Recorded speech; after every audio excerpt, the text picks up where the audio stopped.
항쟁위기관차 11월호 전쟁 계엄 중 정치와 문화. 동아시아전 서태평양전 위기. 미국은 동아시아전 서태평양전을 일으키기 위한 군사블록을 조작했다. 동북아시아에 필리핀을 더하면 동아시아가 되고 여기에 호주 뉴질랜드를 더하면 서태평양이 된다. 동북아 동아시아 서태평양에서의 대표적인 군사블록들로 미 1한의 동북아판 나토, 미 1필 호위 스쿼드, 미 0호위 오커스가 있다. 2023년 8월 미 1한 정상들의 캠프 데이비드 선언으로 형성되고 2024년 6월 프리덤 에지 다영역 합동군사연습으로 실전화된 동북아판 나토는 2024년 11월 13일부터 15일 프리덤 에지 2 연습을 실시하며 동북아역 내 긴장도를 더욱 높이고 있다. 2024년 4월 해안협력활동군사연습과 5월 미 국방장관 로이드 오스틴의 스쿼드 언급으로 사실상 결성된 스쿼드의 사국은 10월에도 중국 인근에서 합동군사연습을 전개하며 대만 전 가능성을 심화시키고 있다. 2021년 9월 15일 결성된 서태평양 군사블록 오커스는 필러1의 미 0호에 더해 일본에 이어 9월 17일 한국, 캐나다, 뉴질랜드를 필러2에 포함시키기 위해 협의 중인 사실을 드러냈다. 한편 나토의 태평양화는 2024년 7월 나토 워싱턴 정상회의를 통해 완성됐고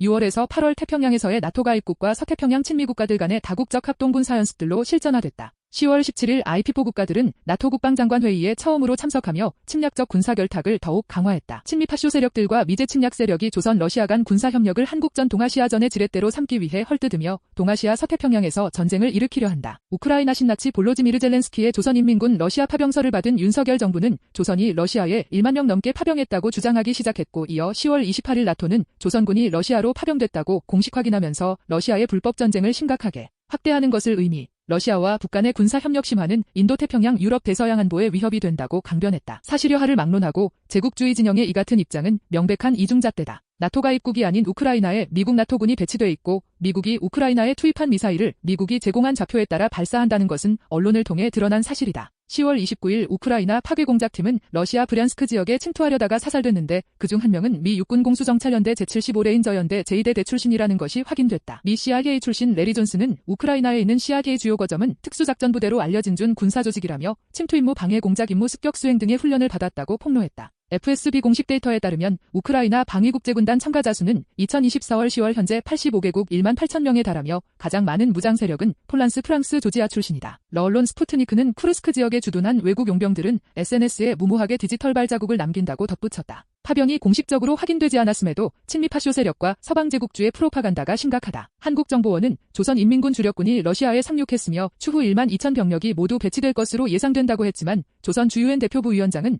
79차 유엔 총회 1위원회 회의에 참석해 파병 소식을 근거 없는 소문이라고 반박했다. 군사 전문가들은 현재 전쟁 상황으로 볼 때 러시아가 조선의 지원군 파견이 필요한 상황이 아니라고 진단한다. 블라지미르 푸틴 러 대통령은 9월 16일, 12월 1일부터 병력 18만 명 증원 내용을 담은 법령에 서명하며 전체 병력을 총 238만 9,130명으로 늘릴 것을 결정했다. 밝혀진 가짜뉴스들도 파병의 의구심을 들게 한다. 우크라이나 언론이 조선인민군 파병의 실제 영상 2편을 공개했지만 첫 번째 영상은 러시아 라오스 합동군사훈련 과정에서 러시아군이 촬영한 영상이었고 두 번째 영상 속 전투원은 조선인이 아니라 몽골 쪽에 속하는 부리아트족이었다. 반면 대만 발뉴스와 러시아 매체에 따르면 10월 한국 공군 19비 횡단 소속 16명 조종사가 루마니아 미하일 코겔리차누 지역 근처에 위치한 나토 공군 기지에 도착했으며 전원 전쟁에 투입될 예정이다. F-16 조종사와 한국 훈련경 공격기 T-50 조종사도 이 기지에 도착했는데 우크라이나에 제공된 F-16 전투기는 몰도바 국경 인근 루마니아 페테슈티 공군 기지에 배치돼 있고 T-50 항공기는 오데사 항구에서 드론 요격에 쓰일 수 있을 것으로 예상된다. 일련의 사실들은 제국주의 진영이 동유럽 정세와 동아시아 정세를 억지로 연결시키고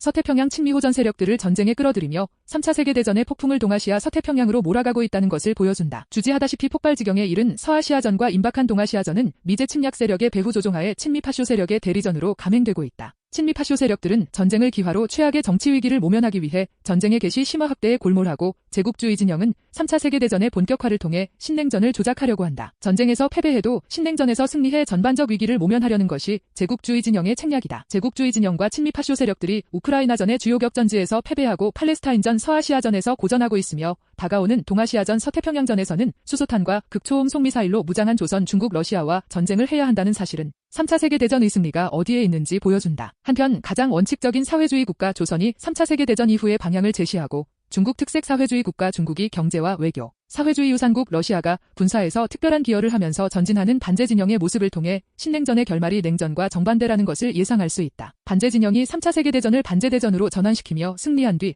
세계 인류가 새로운 대고조기를 맞이하는 것은 정이며 필연이다.